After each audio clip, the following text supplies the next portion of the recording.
The Black Rock Coffin Makers by Louis L'Amour. 1. Jim Gatlin had been up the creek and over the mountains, and more than once had been on both ends of a six-shooter.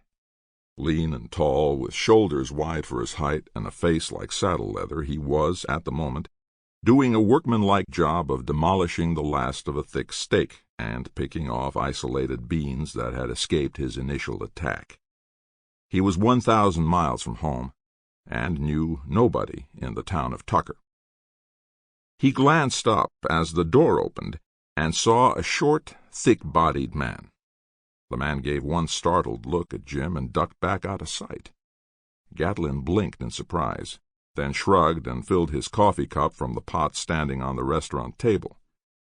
Puzzled, he listened to the rapidly receding pound of a horse's hoofs, then rolled a smoke, sitting back with a contented sigh.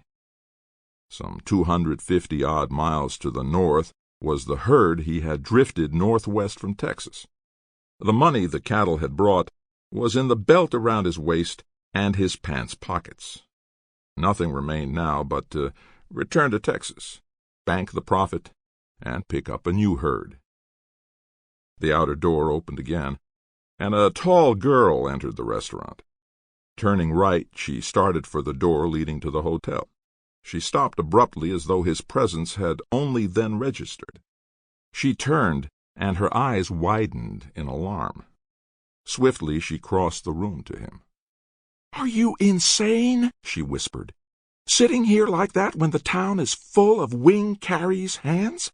They know you're coming and have been watching for you for days."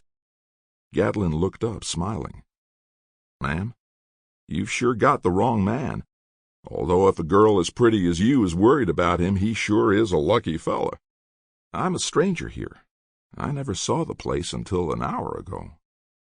She stepped back, puzzled, and then the door slammed open once more, and a man stepped into the room. He was as tall as Jim, but thinner, and his dark eyes were angry.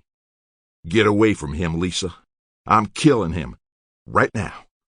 The man's hand flashed for a gun, and Gatlin dived sidewise to the floor, drawing as he fell.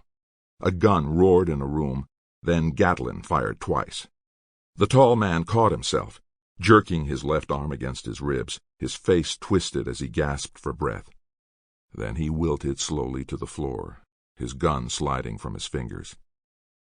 Gatlin got to his feet, staring at the stranger. He swung his eyes to the girl staring at him. "Who is that hombre?" Sample complete. Ready to continue?